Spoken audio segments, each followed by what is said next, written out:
അപ്പം നമ്മുടെ നാട്ടിൽ വാർത്ത വന്നത് എന്തിനും സിനിമ ഇറങ്ങുന്ന സമയമാണ്. കുണ്ട്രയിൽ എന്തിനെന്നൊക്കെ പറഞ്ഞ് ഭയങ്കര വാർത്തയൊക്കെ വന്നങ്ങനെ. അപ്പം അതൊരു സന്തോഷമാണ്. സ്വന്തം പേരിലൊരു സൂപ്പർമാൻ ബാറ്റ്സ്മാൻ പറഞ്ഞതൊക്കെ നമ്മളെ മക്കളമാരെന്നെ വിളിക്കുന്ന ഐക്യമാൻ തന്നെ വിളിക്കുന്നത്. 99, 96, 57, 85, 37 VRJNIW (0) ഇതെങ്ങനെ പറയാൻ പറ്റണേ? ഇനി ഞാൻ റാൻഡംലി എങ്ങനെ ചോദിക്കാം, എന്നെ എങ്ങനെ വേണം തോപ്പിക്കാൻ ശ്രമിക്കാം. അപ്പോഴാണ് ഇത് ആൾക്കാർ ചോദിക്കും, ഇതുകൊണ്ട് എന്ത് നേടി, ഇത്ര ഐക്യം ഉണ്ടെങ്കിൽ എന്ത് കോൺട്രിബ്യൂഷനാണ് താങ്കൾ കൊടുത്തത്, ഈ ഒരു സ്കില്ല് വെച്ചിട്ട് ഒന്നും നേടിയില്ലല്ലോ എന്നുള്ള ചോദ്യത്തിൽ ഞാൻ എന്ത് ചെയ്തു, ഒരു പാകിസ്ഥാൻകാരൻ്റെ പോലെ ഒരു റെക്കോർഡുണ്ട്. 4 സെക്കൻഡ് സമയം കൊണ്ട് 30 അക്ക നമ്പർ പഠിച്ചൊരു പാകിസ്ഥാൻകാരൻ്റെ പേരിലാണ് ഇതുവരെയുള്ളൊരു ഗിന്നസ് റെക്കോർഡ്. അപ്പോൾ ആൾക്കാർ ചോദിക്കുന്നതാണ് ഗിന്നസ് റെക്കോർഡ് എടുത്തില്ലല്ലോ. ഞാൻ അതുകൊണ്ടൊരു ഗിന്നസ് റെക്കോർഡ് കഴിഞ്ഞ വർഷം എടുത്തു. 4 സെക്കൻഡിൽ 48 നമ്പർ പറഞ്ഞുകൊണ്ടാണ് ഞാൻ റെക്കോർഡ് ബ്രേക്ക് ചെയ്തേക്കുന്നത്. ഒരു പുതിയൊരു എഡ്യൂക്കേഷൻ സിസ്റ്റം ഞാൻ ഡെവലപ്പ് ചെയ്തിട്ടുണ്ട്. ഇന്നിപ്പോൾ ഏറ്റവും വലിയ സന്തോഷ വാർത്ത ലെസ്റ്റോക്ക് മലയാളം വഴിയാണ് ഞാനത് ഇപ്പം എനിക്ക് പബ്ലിക്കിൽ അറിയിക്കുന്നത്. അപ്പോൾ ഇതെങ്ങനെയാ ഇങ്ങനെ എനിക്കൊരു കഴിവുണ്ടെന്ന് റിയലൈസ് ചെയ്തത്? റീചാർജ് ചെയ്യാൻ വേണ്ടി കടയിൽ ചെയ്യുന്ന സമയത്താണ്. എൻ്റെ ഫോണിൽ പൈസ ഇല്ല, റീചാർജ് ചെയ്യണം. അങ്ങനെ ഒരാൾ മേടിച്ചു ചുരണ്ടിയ കാർഡ് ഞാൻ വെറുതെ ഒന്ന് ചെയ്യാൻ ശ്രമിച്ചു, കാണാതെ പഠിക്കാൻ ശ്രമിച്ചപ്പോൾ എനിക്കത് കാണാതെ പഠിക്കാൻ പറ്റി. അപ്പോഴാണ് ഞാൻ അറിയുന്നത് എനിക്ക് നമ്പറുകളെല്ലാം എനിക്ക് കാണാൻ പറ്റുന്നുണ്ട്. എനിക്ക് ആ നമ്പർ കണ്ടിട്ട് മാറുമ്പോൾ തന്നെ എനിക്ക് അതിൻ്റെ കണ്ണിന് തെളിയും. എനിക്ക് സമയം എന്തില്ല, ഇപ്പം നമ്മൾ സംസാരിച്ചിട്ടിരിക്കുകയാണ്, കുറേ നേരം സംസാരിച്ചിരിക്കുക. ഇപ്പോഴത്തെ സമയം എത്രയെന്നാണ് എടുത്ത് തന്നെ അവനെ പറയാം. എനിക്കത് സൂര്യരശ്മിയുടെ സഹായം ഒന്നുമില്ല. നോക്കാം. ഇപ്പോഴത്തെ സമയം എന്ന് പറഞ്ഞാൽ 11:04. എന്റെ മനസ്സിൽ ഇവിടുത്തെ ടെമ്പറേച്ചർ 32 ഡിഗ്രിയാണ്. പലതും കേട്ടിട്ടുണ്ട്. സത്യത്തിൽ ഇത് എന്താണ്? ഇതൊരു ബ്ലെസ്സിങ് ആണോ അതോ ഇതൊരു എന്താണ്? നമ്മുടെ മനസ്സ് ഫ്രീ ആക്കും. ഇതൊന്നും ഇല്ലാത്ത രീതിയിൽ മൈൻഡ് ഫ്രീ ആക്കുന്ന അവസ്ഥയിൽ ചെയ്യാൻ പറ്റും. 6ന്റെ താഴത്തുണ്ട് വരും. 6ന്റെ താഴത്ത് കിടക്കുന്ന പറഞ്ഞാല് പെർസെന്റേജ് അല്ലേ? 4ന്റെ അപ്പുറം പെർസെന്റേജ്, അതിനുശേഷം ഈക്വൽ, പിന്നെ ഡിവിഷൻ. ഇതിന് പറഞ്ഞ പേര് ദൃശ്യസ്മൃതി അല്ലെങ്കിൽ ഫോട്ടോഗ്രാഫി മെമ്മറി എന്ന് പറയും. ഫോട്ടോഗ്രാഫി മെമ്മറി എന്ന് പറയാൻ കാര്യം നമ്മൾ ഏത് ഓർഡറിലും പറയാൻ പറ്റുന്നതുകൊണ്ടാണ് നമ്മളത് പറയുന്നത്. സത്യത്തിൽ ഫോട്ടോഗ്രാഫി മെമ്മറി ഇല്ലെന്നാണ് പറയുന്നത്. ഇതെന്താണെന്ന് ആൾക്കാർ കണ്ടുപിടിക്കുന്നത്.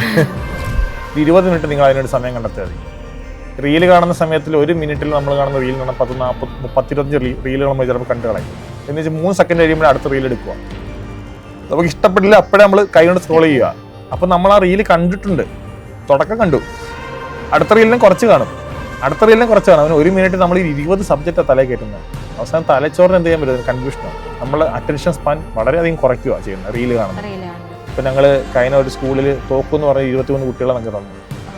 ഞങ്ങൾ ആ ഒരു 3 ദിവസത്തെ ക്ലാസ് കൊണ്ട് ആ കുട്ടികളെ വിജയിപ്പിച്ചിട്ടുണ്ട്. നമ്മി പലരും ഫോൺ നമ്പറും പാസ്വേഡൊക്കെ മറന്നു പോകാറുണ്ടല്ലേ? പക്ഷെ ഒരു വട്ടം കണ്ട കാര്യം മറക്കാത്ത അത്രയും അമാനുഷികമായ ഒരു ബ്രെയിൻ ഉള്ള നമ്മളെല്ലാവരും അറിയുന്ന ഐക്യമാൻ ഓഫ് കേരളയാണ് ഇന്ന് ലെറ്റ്സ് ടോക്ക് മലയാളത്തിൽ അതിഥിയായിട്ട് എത്തിയിട്ടുള്ളത്. നമസ്കാരം. എല്ലാവർക്കും അറിയാമായിരിക്കും ഐക്യമാൻ ഓഫ് കേരള എന്ന് പറഞ്ഞപ്പോൾ ഞാനായിട്ട് ആൾക്കാർക്ക് പ്രത്യേകിച്ച് പറഞ്ഞു കൊടുക്കേണ്ട കാര്യമൊന്നുമില്ല. എന്നാലും സ്വയം ഒന്ന് അജി എന്ന ഐക്യമാൻ ഓഫ് കേരളയെ ആൾക്കാർക്കൊന്ന് പരിചയപ്പെടുത്താവോ? തീർച്ചയായും. ഐക്യമാൻ ഓഫ് കേരള എന്നൊരു പേര് വീണത് 2010 നമ്മൾ ഒരു മെമ്മറി ആയിട്ടുള്ള സ്കില്ലുകൾ ചെയ്ത സമയത്ത് അതെന്താണെന്ന് മനസ്സിലാക്കി വേണ്ടി അന്ന് ന്യൂറോ സൈക്കോളജിസ്റ്റ് നമ്മൾ കൊണ്ടുപോയിരുന്നു. അന്ന് നമ്മൾ IQ ചുമ്മാ ചെക്ക് ചെയ്തപ്പോൾ 187.4 ആയിരുന്നു IQ. അപ്പം അന്ന് ഏറ്റവും കൂടുതൽ IQ എൻ്റെ പേർക്കായിരുന്നു, 187.4 ആണ്. ഇപ്പോൾ എന്നെക്കാൾ IQ ഉള്ള ഒരു തമിഴ്നാട് സ്വദേശി ഒരു ലേഡിയുണ്ട്, ഒരു കുട്ടിയുണ്ട്, ബീഹാറിലെ ഒരു കുട്ടിയുണ്ട്. അന്ന് 187.4 എന്ന് പറയുന്നത് 2011 കൂടുതലായിരുന്നു. അപ്പം നമ്മുടെ നാട്ടിൽ വാർത്ത വന്നത് എന്തിനും സിനിമ ഇറങ്ങുന്ന സമയമാണ്. കുണ്ട്രയിൽ എന്തിനെന്നൊക്കെ പറഞ്ഞ് ഭയങ്കര വാർത്തയൊക്കെ വന്നങ്ങനെ ഈ നമ്പർ മെമ്മറൈസേഷൻ ചെയ്യുന്നത്. അപ്പം എൻ്റെ വർക്കിംഗ് മെമ്മറി ഭയങ്കര ഹൈ ആണ്. എനിക്കൊരു വസ്തുവിനെ എങ്ങനെ രീതിയിൽ മെമ്മറൈസ് ചെയ്യാൻ പറ്റും. പ്രോബ്ലം സോൾവിങ് സ്കില്ലും കൂടുതലല്ല, മാത്തമാറ്റിക്കൽ എബിലിറ്റി ഭയങ്കര കൂടുതലായിരുന്നു. അങ്ങനെയാണ് ഐക്യമാൻ ഓഫ് കേരള എന്നൊരു പേര് വീണ്. പിന്നെ ഈ മാധ്യമങ്ങളിലും ചാനലുകളിലെല്ലാം ഇൻ്റർവ്യൂസ് വരുമ്പോൾ എല്ലാം ആ ടാഗ് ലൈൻ അങ്ങ് വീണ്, ഐക്യമാൻ ഓഫ് കേരള, ഐക്യമാൻ. അപ്പം അതൊരു സന്തോഷമാണ്. സ്വന്തം പേരിലൊരു സൂപ്പർമാൻ ബാറ്റ്സ്മാൻ പറഞ്ഞതൊക്കെ നമ്മളെ മക്കളമാരെന്നെ വിളിക്കുന്ന ഐക്യമാൻ തന്നെ വിളിക്കുന്നത്. പിന്നെ മോനിക്കായി. അപ്പം അങ്ങനെയാണ് ഐക്യമാൻ എന്ന പേര് വന്നത്. പിന്നെ കുറേ ചാനൽ ഇൻ്റർവ്യൂ ചെയ്ത സമയത്ത് അധികം ആരും ഇത് വിശ്വസിക്കാത്തിരുന്നില്ല. നേരിട്ട് കണ്ടാലും ഇത് വിശ്വസിക്കും. ഇപ്പോൾ ഒരുപാട് വേദികൾ ഞാൻ ഇപ്പോൾ ചെയ്തു കഴിഞ്ഞു, ഒരുപാട് സ്ഥലങ്ങളിൽ വേദികൾ ചെയ്ത് ഇപ്പം അധികം പൂർണ്ണ വിശ്വാസമാണ്. ഇപ്പം ചാനലുകളൊക്കെ ചെയ്തു, അപ്പോഴാണ് ഇത് ആൾക്കാർ ചോദിക്കും ആ. ഇതുകൊണ്ട് എന്ത് നേടി, ഇത്ര ഐക്യം ഉണ്ടെങ്കിൽ എന്ത് കോൺട്രിബ്യൂഷനാണ് താങ്കൾ കൊടുത്തത്. ഞാൻ കഴിഞ്ഞ 13-14 വർഷമായിട്ട് റിസർച്ചിലാണ്, എഡ്യൂക്കേഷൻ ഫീൽഡിലാണ് റിസർച്ച്. ഞാൻ എൻ്റെ ഗ്രാജുവേഷൻ കഴിഞ്ഞിട്ട് നേരെ സംസ്കൃത ബുക്കുകളും ഭാരതീയ ശാസ്ത്രവും ഭാരതീയ ഗണിതത്തിന് കൂടുതൽ പ്രാധാന്യം കൊടുത്ത് മുന്നോട്ട് പോയ ആളാണ്, വേദഗണിതം. അപ്പം ഈ ഒരു സ്കില്ല് വെച്ചിട്ട് ഒന്നും നേടിയില്ലല്ലോ എന്നുള്ള ചോദ്യത്തിൽ ഞാൻ എന്ത് ചെയ്തു, ഒരു പാകിസ്ഥാൻകാരൻ്റെ പോലെ റെക്കോർഡുണ്ട്. 4 സെക്കൻഡ് സമയം കൊണ്ട് 30 അക്ക നമ്പർ പഠിച്ചൊരു പാകിസ്ഥാൻകാരൻ്റെ പേരിലാണ് ഇതുവരെയുള്ളൊരു ഗിന്നസ് റെക്കോർഡ്. അപ്പോൾ ആൾക്കാർ ചോദിക്കുന്നതാണ് ഗിന്നസ് റെക്കോർഡ് എടുത്തില്ലല്ലോ എന്ന്. ഞാൻ അതുകൊണ്ടൊരു ഗിന്നസ് റെക്കോർഡ് കഴിഞ്ഞ വർഷം എടുത്തു. 4 സെക്കൻഡിലെ 48 നമ്പർ പറഞ്ഞുകൊണ്ടാണ് ഞാൻ റെക്കോർഡ് ബ്രേക്ക് ചെയ്തേക്കുന്നത്. 30 പ്രീവിയസ് റെക്കോർഡ്, ഞാൻ 48 വെച്ചിട്ടുണ്ട്. ഇനി എൻ്റെ റെക്കോർഡ് തകർക്കണമെങ്കിൽ 49 പറയണം. അപ്പം അതാണ് എൻ്റെ ഒരു ഹിസ്റ്ററി. പിന്നെ ഞാൻ കുട്ടികൾക്ക് വേണ്ടിയുള്ളൊരു എഡ്യൂക്കേഷൻ സിസ്റ്റം, ഒരു ട്യൂഷൻ സെൻറ്ററോ ഒന്നുമല്ല, ട്യൂട്ടോറിയോ അല്ലെങ്കിൽ ഒരു ട്യൂഷൻ സിസ്റ്റം ഒന്നുമല്ല, ഒരു പുതിയൊരു എഡ്യൂക്കേഷൻ സിസ്റ്റം ഞാൻ ഡെവലപ്പ് ചെയ്തിട്ടുണ്ട്. പിന്നെ ഏറ്റവും വലിയ ഹാപ്പി എന്ന് പറയുന്നത് ഇപ്പോഴും പലർക്ക് അതിൻ്റെ പേര് IQED എന്നാണ്. IQED എന്ന് പറഞ്ഞാൽ intelligent quotient education design. Intelligent quotient education design എന്ന് പറയാൻ കാര്യം, നമ്മളെല്ലാവരും പഠിക്കുന്നതും എല്ലാം നമ്മളുടെ ബുദ്ധിശക്തി വെച്ചിട്ടാണ്. ഇപ്പം എൻ്റെ വീട്ടിൽ എൻ്റെ മോന് ബുദ്ധിയുണ്ട്, എല്ലാവർക്കും ഒരു ബുദ്ധിയുണ്ട്. പലരുടെയും ബുദ്ധി പല രീതിയിലാണ്, പക്ഷെ പലർക്കും അറിയില്ല. ചില കുട്ടികൾ കുഞ്ഞുനാൾ തൊട്ടേ അവരുടെ സ്കില്ലുകൾ പുറത്ത് കാണിക്കും. അപ്പോഴും രക്ഷകർത്താക്കൾ എന്ത് ചെയ്യും, അത് സപ്രസ് ചെയ്തിട്ട് പഠിക്കാൻ വിടും. ഇപ്പം കഴിഞ്ഞ ആഴ്ച ഒരു കുട്ടിയുടെ അമ്മ ചെസ് മത്സരം ചെസ് കളിക്കുന്ന ഒരു കുട്ടിയുടെ അമ്മ എന്നെ വിളിച്ചിട്ട്, മോൾക്ക് ചെസ്സിൽ ഗ്രാൻഡ് മാസ്റ്റർ ആവാൻ ആഗ്രഹമുണ്ട്, പക്ഷെ +1 +2 പോകാൻ പാടില്ല. അപ്പം ഇപ്പം വൈഭവ് സൂര്യവംശി എന്ന് പറയുന്ന മകൻ, ആ മോൻ 15 വയസ്സ് പ്രായമുള്ളൂ, എന്നാ ബാറ്റിങ്ങാണ് ചെയ്യുന്നത്. മറ്റുള്ള വിരാട് കോഹ്ലിയെക്കാളും മറ്റുള്ളവരെക്കാളൊക്കെ ഒരുപാട് മുകളിൽ നിൽക്കുന്നു. അവരച്ഛൻ പറഞ്ഞെന്താ പറയുക, 10ാം ക്ലാസ് പരീക്ഷ എഴുതണ്ടെന്ന് പറഞ്ഞത്. ഇപ്പോൾ IPL കളിക്കാൻ പറഞ്ഞത്. ഫാമിലി സപ്പോർട്ട് ഉണ്ടെങ്കിൽ ചില കുട്ടികൾ കയറി വരും. ഇപ്പം നമ്മൾ കേരളത്തിൽ ആ സിസ്റ്റം ഇല്ല. പഠിക്കുന്ന കുട്ടികളുടെ ഇൻ്റലിജൻറ്റ് കോഷ്യൻ്റ് എന്താണെന്ന് കണ്ടുപിടിച്ചിട്ടില്ല ആരും. നമ്മൾ സ്കൂളിൽ പോകുന്നു, കാണാതെ പഠിക്കുന്നു, മാർക്ക് പഠിക്കുന്നു, ഫുൾ A+ പഠിക്കുന്നു, പിന്നെ എന്തെങ്കിലും പഠിക്കാൻ പോകുന്നു. ചില കുട്ടികൾ +2 കഴിഞ്ഞിട്ട് ഡിഗ്രി കഴിഞ്ഞിട്ടും പഠിച്ച വിഷയത്തിലായിരിക്കത്തില്ല ജോലി കിട്ടുന്നത്. ഭൂരിഭാഗം പേര് എടുത്തു നോക്കിയാൽ മതി, പഠിക്കുന്നത് ചിലപ്പോൾ B.Tech ആയിരിക്കും, പക്ഷെ ജോലി ചെയ്യുന്നത് ബാങ്കിലായിരിക്കും. പിന്നെ എന്തിനാ B.Tech പഠിച്ചു, ആ ചോദ്യമാണ്. അപ്പോൾ അത് ഈ IQ മനസ്സിലാക്കാൻ പറ്റാത്തതുകൊണ്ടുള്ള പ്രശ്നമാണ്. അപ്പം ഞാൻ ചിന്തിച്ചു, ഒരു കുട്ടിയുടെ IQ മനസ്സിലാക്കുകയും അവൻ്റെ ബുദ്ധിക്കനുസരിച്ച് പഠിപ്പിക്കുന്നൊരു സിസ്റ്റം അത് വേണം. അങ്ങനെ കഴിഞ്ഞ 13-14 വർഷം റിസർച്ചായിരുന്നു. എൻ്റെ കൂടെ തന്നെ റിസർച്ചിൽ എനിക്ക് സത്യത്തിൽ ഒറ്റയ്ക്കൊന്നും ചെയ്യാൻ കഴിയില്ലായിരുന്നു. എൻ്റെ കൂട്ടത്തിൽ താഹിർ എന്നൊരു ഇക്ക വന്നു, അദ്ദേഹമാണ് എനിക്കൊരു ഫിനാൻസ് സപ്പോർട്ട് ചെയ്തത്. പിന്നെ IM വിജയൻ ചേട്ടൻ വന്നു. പിന്നെ സൂരജ് P സതീഷ്, ഏറ്റവും പ്രധാനപ്പെട്ടത് സൂരജ് P സതീഷ്. അതുപോലെ തന്നെ ഒരു സിദ്ധാർത്ഥ് എന്നൊരു പയ്യൻ, AA പയ്യൻ. ഞങ്ങളൊരു കൂട്ടായ്മയോടെ ചേർന്ന് ഞങ്ങളൊരു IQED ഒരു സിസ്റ്റം ഡെവലപ്പ് ചെയ്തിട്ടുണ്ട്. ഇന്നിപ്പോൾ ഏറ്റവും വലിയ സന്തോഷ വാർത്ത, ലെസ്റ്റോക്ക് മലയാളം വഴിയാണ് ഞാനത് ഇപ്പം എനിക്ക് പബ്ലിക്കിൽ അറിയിക്കുന്നത്. കുറച്ച് ഒരു ന്യൂസ് കണ്ടു, എന്ന് വെച്ചാൽ ലോകത്തിലെ ഏറ്റവും വലിയ AI കമ്പനിയുണ്ട്. ഈ ഗൂഗിൾ പോലുള്ള കമ്പനികൾക്കെല്ലാം ഈ AI സപ്പോർട്ട് കൊടുക്കുകയും ചിപ്പുകൾ കൊടുക്കുകയും ചെയ്യുന്നത്. ഇപ്പോൾ US ഗവൺമെൻറ് വർക്ക് ചെയ്യുന്ന അവരുടെ കുറേ സിസ്റ്റം ഉപയോഗിച്ചിട്ടൊക്കെയാണ്. NVIDIA എന്നാണ് ആ കമ്പനിയുടെ പേര്. നെറ്റ് സെർച്ച് ചെയ്ത് കിട്ടും. NVIDIA ലോകത്തിലെ ഏറ്റവും വലിയ ഫേമസ് കമ്പനിയാണ്. അവർ നമ്മുടെ ആശയത്തെക്കുറിച്ച് മനസ്സിലാക്കി അവർ ഞങ്ങൾക്ക് ഫുൾ ടെക്നിക്കൽ സപ്പോർട്ട് അവർ പ്രൊവൈഡ് ചെയ്ത്. അത് ഇന്ത്യയിലെ ആദ്യത്തെ EdTech കമ്പനിയാണ് അങ്ങനെ കിട്ടുന്നത്. ഈ വരുന്ന ജൂൺ 15 ആ ഒരു ഫീച്ചേഴ്സ് ഉൾപ്പെടെയുള്ള കാര്യങ്ങൾ വിപണിയിൽ ഇറങ്ങും. എന്തൊക്കെയാണ് അതിൽ ഉൾപ്പെടുന്നത് എന്ന് വെച്ചാൽ ഇപ്പം മൾട്ടി ഏജൻറ്റിങ് എന്ന് പറയും. നമ്മൾ ChatGPT എന്ന് പറഞ്ഞ സാധനം എല്ലാവർക്കും അറിയാം. ഇപ്പോഴത്തെ കുട്ടികളെല്ലാം ചിന്ത എന്താ പറയുക, ChatGPT അടിച്ച് കഴിഞ്ഞാൽ വിവരങ്ങൾ കിട്ടും. പക്ഷേ ChatGPT ചെയ്യുന്നത് എന്താണെന്നറിയോ, നെറ്റിൽ എവിടെയെങ്കിലും ഉണ്ടെങ്കിൽ അതെടുത്ത് പറഞ്ഞു തരും. പിന്നെ കുറേ ഹാലൂസിനേറ്റ് ചെയ്യും. അവർ തന്നെ എന്തെങ്കിലുമൊക്കെ പറഞ്ഞു തരും. അത് ശരിയാവണമെന്ന് നിർബന്ധമൊന്നുമില്ല, ഊഹാപോഹം എന്ന് പറയും. അപ്പോൾ കുട്ടികൾക്ക് കൃത്യ വിവരങ്ങൾ ChatGPT കിട്ടത്തില്ല. അപ്പോൾ നമ്മൾ ചെയ്തെന്താ പറഞ്ഞാൽ, നമ്മൾ കുറേ ഏജൻറ്റിനെ AI ഏജൻ്റ് എന്ന് പറയും, AI ഏജൻറ്റുകൾ കുറേ പർച്ചേസ് ചെയ്ത്, എന്നിട്ട് അവരെ നമ്മൾ വെച്ചിട്ട് അവരെ ട്രെയിൻ ചെയ്ത്, അങ്ങനെ 54 ഏജൻറ്റുകൾ നമ്മൾ മേടിച്ചു. ഈ ഏജൻസിനെയൊക്കെ എവിടെന്നാ പർച്ചേസ് ചെയ്യുന്നത്? അതിന്റെ അത് നമ്മൾ ബിൽഡ് ചെയ്യും. അത് നമ്മൾ AI എക്സ്പെർട്ടുകൾക്ക് ബിൽഡ് ചെയ്യാൻ പറ്റും. അത് ഇച്ചിരി റിസർച്ച് ചെയ്തൊക്കെ ചെയ്യുന്നതാണ്. അപ്പോൾ അതിനകത്ത് നമ്മൾ കുട്ടികൾക്ക് വേണ്ടുന്ന എല്ലാ കാര്യങ്ങളും പഠിപ്പിക്കും. അപ്പോൾ ഇത് എങ്ങനെയാ ഇങ്ങനെ എനിക്കൊരു കഴിവുണ്ടെന്ന് റിയലൈസ് ചെയ്തത്? ഞാൻ പറഞ്ഞില്ലേ, ഒരു അദ്ദേഹത്തെ കണ്ടെന്ന് പറഞ്ഞില്ലേ, അദ്ദേഹത്തിന് എങ്ങനെ കണ്ടുമുട്ടിയേ? അതിനെ ഒരു ബസ്സിൽ പോകുന്ന വഴിക്കാണ് കണ്ടുപിട്ടിയത്. ബസ്സിൽ പോകുന്ന വഴിക്ക് അദ്ദേഹം വന്നതിൻ്റെ അടുത്ത് മാത്സിനെ കുറിച്ച് പഠിപ്പിക്കാന്നൊക്കെ പറഞ്ഞ് സംസാരിച്ചു. റാൻഡംലി റാൻഡംലി ഞാനങ്ങനെ പോയില്ല. അദ്ദേഹം എന്നെ വിളിച്ചു വരണമെന്ന് പറഞ്ഞ് വിളിച്ചു. നമ്മുടെ നാട്ടിൽ ഇരുമ്പനങ്ങാട് എന്നൊരു സ്ഥലത്ത് വെച്ചിട്ടാണ് അദ്ദേഹത്തെ കാണുന്നത്. ഞാൻ പോയി കണ്ട സമയത്ത് എനിക്ക് അദ്ദേഹം ഒരു 3 പുസ്തകം തന്നു. ഞാനത് വാങ്ങിയിട്ടില്ല. ഇത് പല ചാനലിലും സംസാരിച്ചിട്ടുള്ളതാണ്. അങ്ങനെ സമയത്താണ് ഒരു ദിവസം റീചാർജ് ചെയ്യാൻ വേണ്ടി കടയിൽ ചെയ്യുന്ന സമയത്താണ് എൻ്റെ ഫോണിൽ പൈസ ഇല്ല, റീചാർജ് ചെയ്യണം. അങ്ങനെ ഒരാൾ മേടിച്ചു ചുരണ്ടിയ കാർഡ് ഞാൻ വെറുതെ ഒന്ന് ചെയ്യാൻ ശ്രമിച്ചു, കാണാതെ പഠിക്കാൻ ശ്രമിച്ചപ്പം എനിക്കത് കാണാതെ പഠിക്കാൻ പറ്റി. അപ്പോഴാണ് ഞാൻ അറിയുന്നത് എനിക്ക് നമ്പറുകളെല്ലാം എനിക്ക് കാണാൻ പറ്റുന്നുണ്ട്. എനിക്ക് ആ നമ്പർ കണ്ടിട്ട് മാറുമ്പോൾ തന്നെ എനിക്ക് അതിൻ്റെ കൺമുന്നിൽ തെളിയും. ഫോട്ടോഗ്രാഫിക് മെമ്മറി എന്ന് പറയും. 1 സെക്കൻഡ് 2 സെക്കൻഡ് കൊണ്ടൊക്കെ ഒരു ഫോട്ടോ പതിയുന്ന പോലെ ഒരു പിക്ചർ എടുത്തിങ്ങനെ മാറ്റിയാൽ ആ പിക്ചറിലുള്ള മൈന്യൂട്ട് സാധനങ്ങൾ വരെ എനിക്ക് പറയാൻ കഴിയും. 21 വയസ്സിലാണ്. ഇൻസിഡന്റ് ഉണ്ടായി. അപ്പോഴാണ് റിയലൈസ് ചെയ്യുന്നത്. പിന്നെ അതിനെങ്ങനെയാ അത് ബിൽഡ് ചെയ്ത് ഇവിടം വരെ ഇപ്പം ഗിന്നസ് അവാർഡ് അങ്ങനെ ഒരുപാട് അതിനുശേഷം ഞാൻ ഇങ്ങനെ ആലോചിച്ചിട്ടുണ്ട്. ഇതിനുശേഷം ഇത് വെച്ചിട്ട് ഈ നമ്പർ വെച്ചിട്ടല്ലേ ഈ മൾട്ടിപ്ലിക്കേഷൻ മാത്സിന്റെ ഭാഗങ്ങൾ. ഞാൻ +2 10ാം ക്ലാസ് വരെ മാത്സ് പഠിച്ചിട്ടുള്ളത്. +1 +2 ഒക്കെ കൊമേഴ്സ് ആയിരുന്നു. അപ്പം വേദിക് മാത്സ് എന്നൊരു ഭാഗമുണ്ട്, അതെടുത്ത് പഠിക്കണമെന്ന് ആഗ്രഹം വന്നു. അങ്ങനെ അത് പഠിച്ചു. ഇദ്ദേഹത്തിന്റെ ഒരു 3 പുസ്തകങ്ങൾ ഞാൻ വാങ്ങിയില്ലായിരുന്നു ഇദ്ദേഹത്തിൻ്റെ. പിന്നെ ഇദ്ദേഹത്തെ കാണാൻ പോയിട്ട് ഇതുവരെ കണ്ടിട്ടില്ല. ആ 3 പുസ്തകത്തിന് വേണ്ടി ഞാൻ കുറേ ടെക്സ്റ്റ് ബുക്കുകൾ തിരക്കുകയും വായിക്കുകയൊക്കെ ചെയ്തു. അപ്പോൾ എനിക്ക് ഇഷ്ടപ്പെടുന്ന പുസ്തകങ്ങളെല്ലാം മാത്സുമായിട്ട് ബന്ധപ്പെട്ടായിരുന്നു. മാത്തമാറ്റിക്കൽ സ്കില്ല് കൂട്ടുക. ഈ കഴിവൊക്കെ കണ്ടുപിടിക്കുന്നതിന് മുമ്പ് മാത്സിലും ഇങ്ങനത്തെ കാര്യങ്ങളിലൊക്കെ ഇൻട്രസ്റ്റ് ഉണ്ടായിരുന്നു? ഇല്ല, അതിൽ ഇൻട്രസ്റ്റ് ഒന്നും ഇല്ല. ആവറേജ് ആയിരുന്നു. വലിയ പഠിത്തമൊന്നുമില്ല. ഇല്ല, 100-ൽ 71 മാർക്കേ ഉള്ളൂ 10ല്.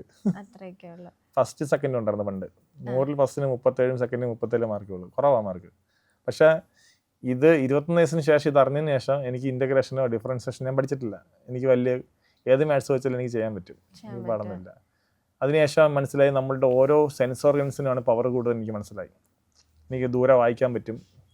എനിക്ക് സമയം ഒന്നുമില്ല. ഇപ്പം നമ്മൾ സംസാരിച്ചോണ്ടിരിക്കുകയാണ്, കുറേ നേരമായിട്ട് സംസാരിച്ചിരിക്കുക. ഇപ്പോഴത്തെ സമയം എത്ര എന്നാണ് എടുത്ത് തന്നെ വേണേൽ പറയാം. എനിക്കത് സൂര്യരശ്മിയുടെ സഹായം ഒന്നുമില്ല. നോക്കാം. ഇപ്പോഴത്തെ സമയം എന്ന് പറഞ്ഞാൽ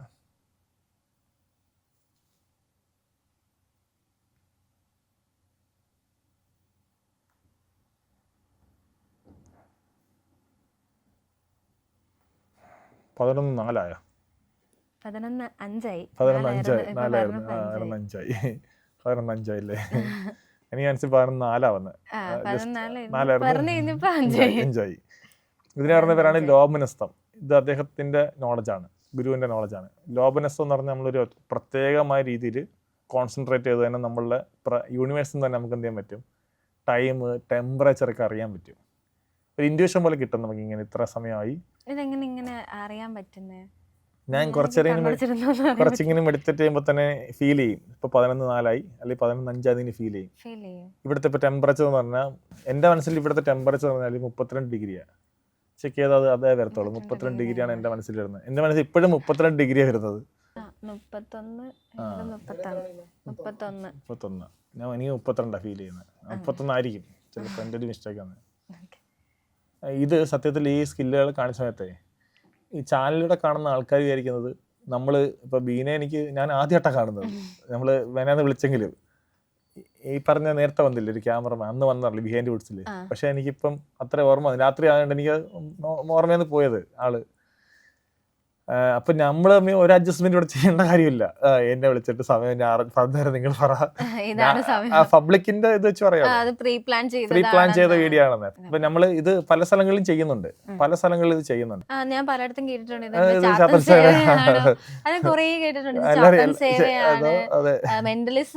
പലതും കേട്ടിട്ടുണ്ട്. സത്യത്തിൽ ഇത് എന്താണ്? ഇതൊരു ബ്ലെസ്സിങ് ആണോ അതോ ഇതൊരു എന്താണ് വിളിക്കുക? ഞാൻ പറയില്ല, എനിക്ക് ഞാൻ പറയില്ല, ഗുരു തന്ന നോളജാണ്. ഈ നോളജ് നയന വിസ്തൃതി, കാജപ്രാപ്തി, അതിനൊക്കെ ലോപനസ്ഥം, തുലാധിഷ്ഠാനം, ഇങ്ങനെ ഓരോരോ ടോപ്പിക്കാണ്. അദ്ദേഹം തന്ന നോളജിന് ഞാൻ പിന്നെ ഡെയിലി വർക്ക് ചെയ്യുമായിരുന്നു. ഡെയിലി എന്ന് വെച്ചാൽ മാത്തമാറ്റിക്സിലൂടെ വർക്ക് ചെയ്യുമായിരുന്നു. ന്യൂറോ പ്ലാസ്റ്റിസിറ്റി ഡെവലപ്പ് ചെയ്യുമായിരുന്നു. ന്യൂറോ ജനസിസിന് വേണ്ടി മെഡിറ്റേഷൻ ചെയ്യുമായിരുന്നു. പ്രാണായാമം നന്നായിട്ട് ചെയ്യുമായിരുന്നു. ത്രാടക മെഡിറ്റേഷൻ ചെയ്യുമായിരുന്നു. ചങ്കമന ചെയ്യുമായിരുന്നു. ഇങ്ങനെയുള്ള സാധനങ്ങൾ അദ്ദേഹം പറഞ്ഞെന്ന് കുറേ സ്കില്ലുകളാണ്. എനിക്ക് കേച്ചേരി മുദ്ര, നമ്മളെ ചിന്മുദ്ര, അതുവഴിയുള്ള ധ്യാനം, ഇങ്ങനെയൊക്കെ ചെയ്യുമായിരുന്നു ഞാൻ. പക്ഷേ അദ്ദേഹം പറഞ്ഞത് തന്നെ കുറച്ച് ഒരു 8 ദിവസം കഴിഞ്ഞപ്പോഴേക്കും എനിക്ക് ഫസ്റ്റ് സാധനം അറിയാൻ കഴിഞ്ഞു. ചിലപ്പോൾ ഇത് ഇൻബോണായിട്ട് ഉള്ളതായിരിക്കും, ഞാൻ അന്ന് തിരിച്ചറിഞ്ഞതാണ്. ചിലപ്പോൾ അദ്ദേഹത്തിന്, ഞാൻ എപ്പോഴും വിശ്വസിക്കുന്നത് ഗുരു തന്നെയാണെന്ന് വിശ്വസിക്കുന്നത്. കാര്യം അദ്ദേഹം കണ്ടതിന് ശേഷമാണ് എനിക്കിതേക്കുറിച്ച് എനിക്ക് കൂടുതൽ ഇത് മനസ്സിലാക്കാൻ പറ്റിയത്. ഇത് ചാത്തൻ സേവയാണോ അതോ ഇത് മെന്റലിസം ആണെന്നൊക്കെ പലർക്കും സംശയമുണ്ട്. അപ്പൊ നമുക്കും ഒന്ന് അറിയാം. ഈ മെന്റലിസത്തിന്റെ എന്ന് വെച്ചാൽ എല്ലാം ആപ്പാ. അപ്പം അവര് തന്നെ കൊണ്ടുവന്ന് അവര് ചെയ്യുന്ന ക്രിയേഷൻ ചെയ്ത സ്റ്റേജിൽ അവർ ചെയ്യുന്ന ഉപകരണം വെച്ച് അവർ ചെയ്യുന്നത്. ഇപ്പൊ ഞാനിവിടെ ഫ്രീ ആയിട്ടാ വന്നത്. നിങ്ങളുടെ ബോർഡ്, നിങ്ങളുടെ മാർക്കർ നിങ്ങൾ ഇടുന്നത്. ഓക്കെ, ശരി, ഓക്കെ.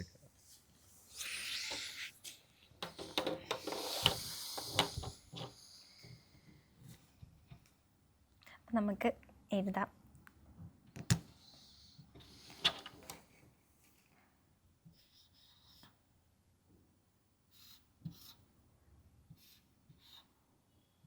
ലെറ്ററും എല്ലാം ഉണ്ടല്ലേ?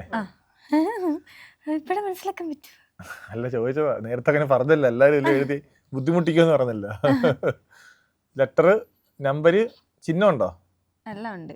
എല്ലാം ഇടാല്ലോ. എന്ത് ഇടാം? എനിക്ക് തോന്നിയതല്ലേ എന്നെ എങ്ങനെയും തകർക്കാനല്ലേ ഇരിക്കുന്നത്. അത് മിണ്ടല്ലേ, ചിഹ്നം എല്ലാം ഇടാന്ന പറഞ്ഞേ. ഇട്ട, പക്ഷെ എനിക്ക് ആ ചിഹ്നം പറയാൻ അറിയണം. ചിഹ്നം അല്ല, ഇപ്പം ഡോട്ടൊക്കെ ഇടാൻ പറ്റുമോ? ആ, കുത്തല്ലേ? ഇല വരച്ച വെച്ചാ എനിക്ക് ഇലയാന്ന് തോന്നുന്നത്. ഓക്കെ ഓക്കെ, അപ്പൊ നമ്മൾ എഴുതി കഴിഞ്ഞിട്ടുണ്ട്. അപ്പൊ എനിക്ക് സ്റ്റാർട്ട് ചെയ്യാം. നമ്മൾ ഇപ്പം ഇത് ഫോട്ടോഗ്രാഫിക് മെമ്മറിയിലൂടെ നമുക്ക് പറഞ്ഞു തരും. വെയിറ്റ് ചെയ്യാം.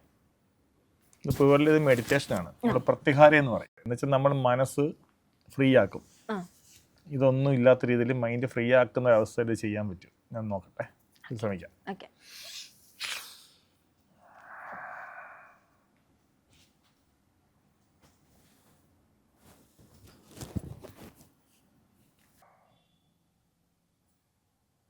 ശ്രമിക്കാം. Okay, ready. B 3 okay, X T S 6 okay, 2 കുത്ത് 1 സി എം 10 0 എ ആള് 50 100 ക്യൂ പൂവ് Z 7 4 percentage equal division roman 4 plus roman 4 99 96 57 85 37 V R J N I W question ചിഹ്നം 01. Oh correct. ഇതെങ്ങനെ പറയാൻ പറ്റണേ? ഇനി ഞാൻ ഇന്നത്തെ റാൻഡംലി ചോദിക്കാം. എങ്ങനെ ചോദിക്കാം? എന്നെ എങ്ങനെ വേണം തോപ്പിക്കാൻ ശ്രമിക്കാം. എല്ലാം കറക്റ്റ് ആയിരുന്നു ഗൈസ്. ഇനി അതിന്റെ ഇടയിൽ നിന്ന് ചോദിക്കട്ടെ? എങ്ങനെ വേണം ചോദിക്കാം. എങ്ങനെ വേണമെങ്കിലും ചോദിച്ചാലും പറയും. ഇതിന്റെ അകത്ത് തലങ്ങും വിലങ്ങും ചോദിച്ചാലും പറയും. എങ്ങനെ ചോദിച്ചാലും പറയും. ഓക്കെ, ക്യൂവിന്റെ അടിയിൽ എന്താ? 4 റോമൻ നമ്പർ 4. ക്യൂവിന്റെ മുകളിൽ സി, ക്യൂവിന് ശേഷം പൂവ്. ഓക്കെ, 6 കഴിഞ്ഞിട്ടോ?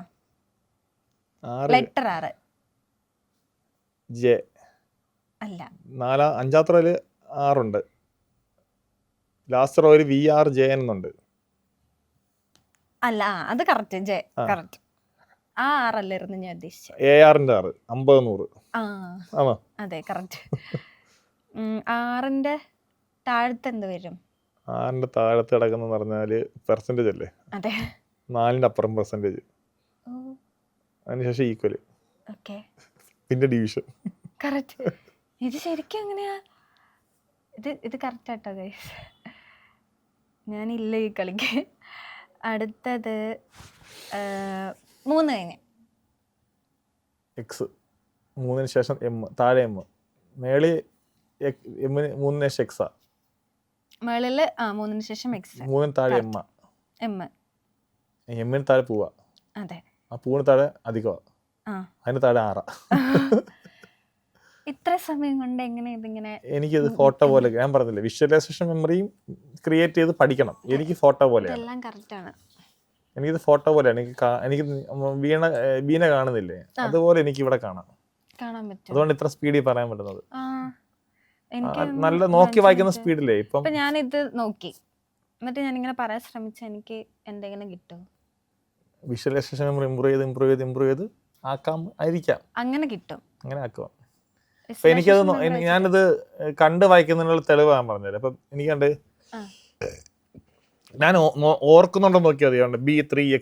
B3XT SR 2 കുത്ത് 1 CM 50 0 AR 50 100 cube Z7 4% equal divide Roman 4 plus roman 4 99 96 57 85 30 VR JN IW question 01.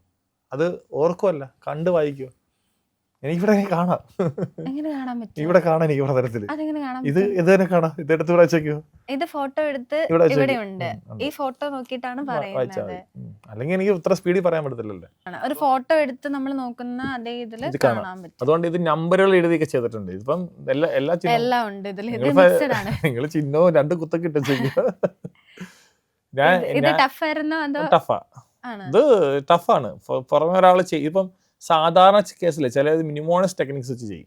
ഇപ്പം ബിക്ക് ഒരു പേര് കൊടുക്കും, 3 വേറൊരു പേര് കൊടുക്കും.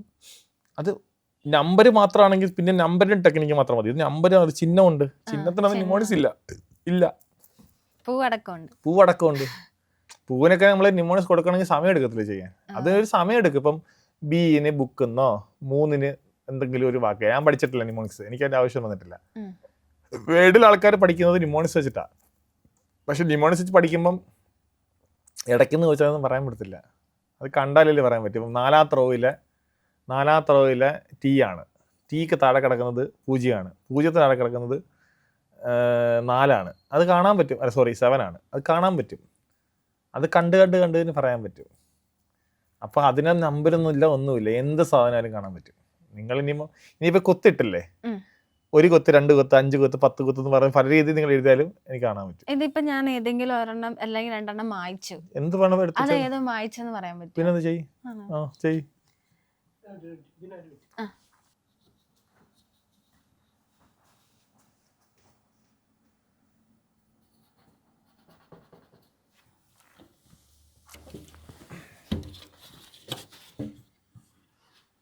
ഇതെടുക്കേ.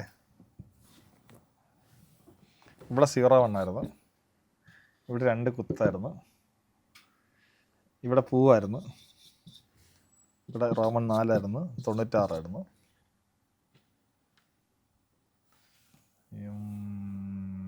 ഇവിടെ 2 കുത്ത്,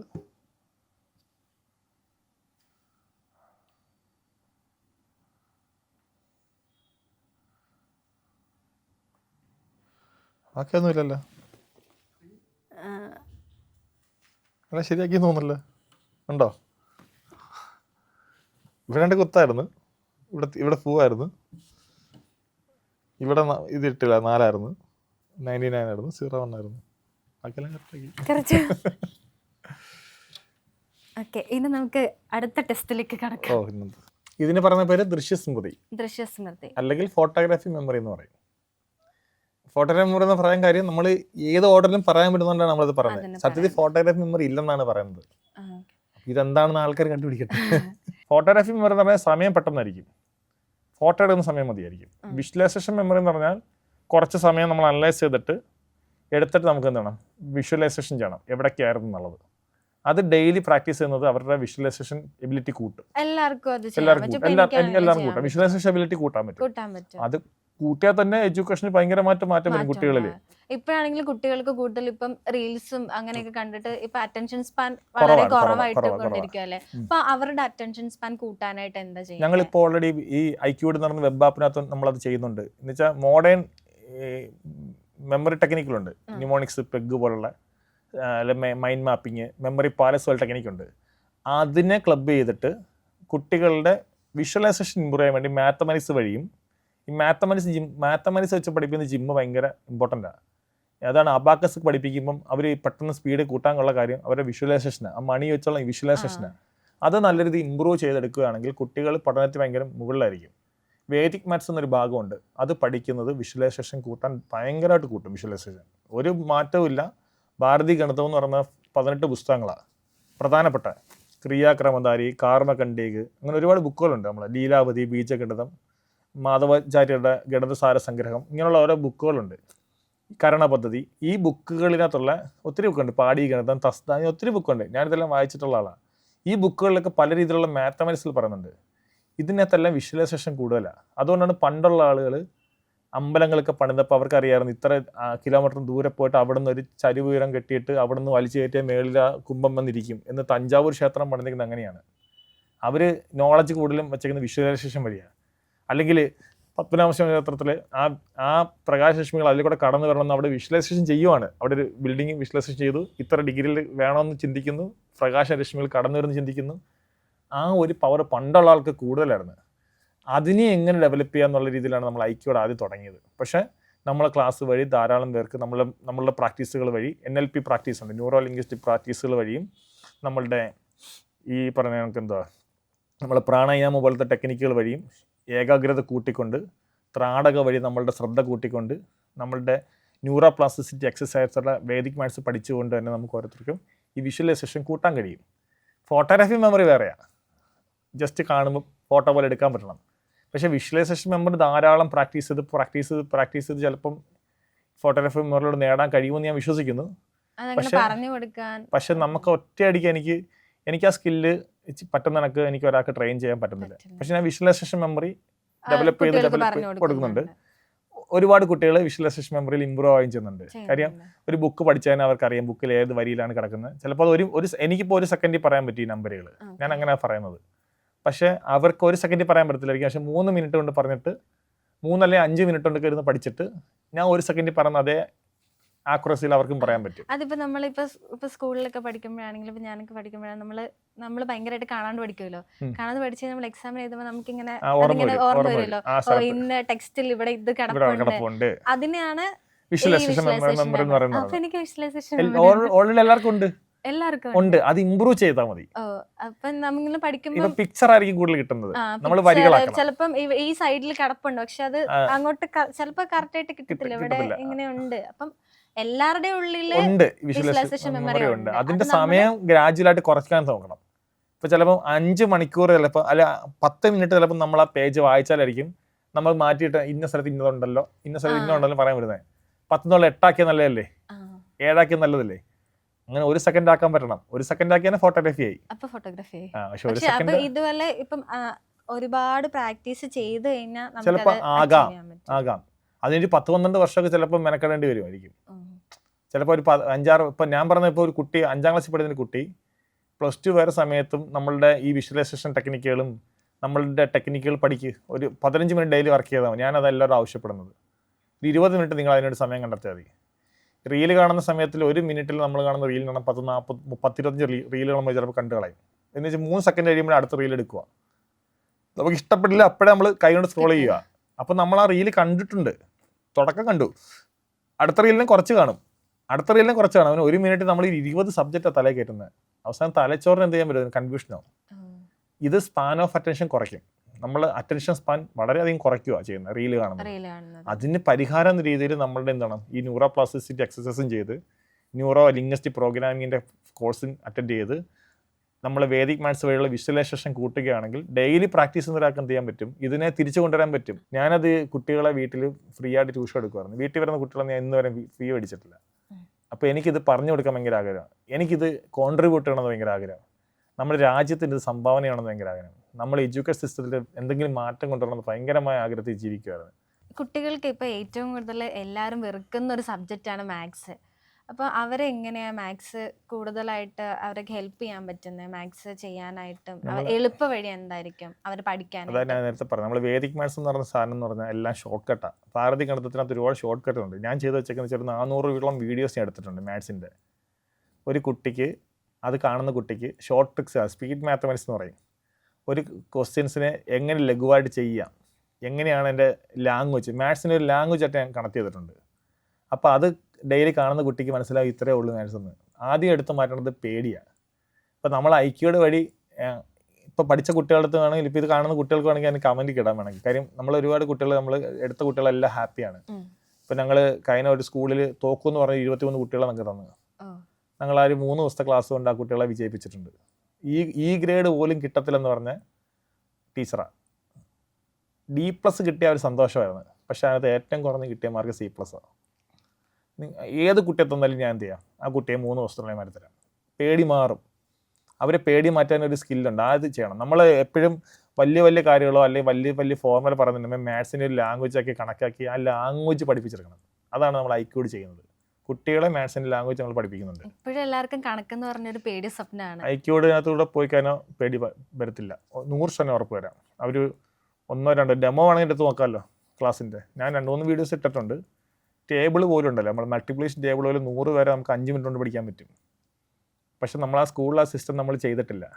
സ്കൂളുകളിലേക്ക് ഇത് അപ്പം ഞങ്ങളിത് NEP നാഷണൽ എഡ്യൂക്കേഷൻ പോളിസിയുടെ ഭാഗമായിട്ട് നമ്മൾ ഈ ഭാരതീയ ഗണിതവും വേദഗണിതവും എല്ലാ കുട്ടികളെ പഠിപ്പിക്കണം എന്നുള്ള ആഗ്രഹത്തിൽ ഇംപ്ലിമെന്റ് ചെയ്യാൻ ഞാൻ ആഗ്രഹിക്കുന്നുണ്ട്. തീർച്ചയായിട്ടും അങ്ങനെ ചെയ്യുകയാണെങ്കിൽ എല്ലാവർക്കും അത് തീർച്ചയായിട്ടും നമ്മൾ ആഗ്രഹിക്കുന്നുണ്ട്. അത് എല്ലാ കുട്ടികളും ഇത് എത്തണമെന്നും ഇതിന്റെ ആശയം മനസ്സിലാക്കണമെന്നും ആഗ്രഹിക്കുന്നുണ്ട്. അപ്പൊ ഇനി അടുത്ത സ്റ്റെപ്പ് എന്താ? ഇനിയിപ്പോൾ നമ്മൾ ഈ NLP ഈ ആപ്പാണ്, ഈ മൾട്ടി ഏജൻസി സിസ്റ്റമാണ് ഇനി അടുത്ത വരാൻ പോകുന്നത്. അതുവഴി കുട്ടികളിൽ ഇത് എത്തിക്കാൻ എല്ലാ സബ്ജക്റ്റും സോഷ്യൽ സയൻസ് ആയാലും സയൻസ് ആയാലും എല്ലാം പഠിപ്പിക്കുന്ന സിസ്റ്റം അല്ലേ, അത് എത്തിക്കണമെന്നാണ് നമ്മൾ ആഗ്രഹിക്കുന്നത്.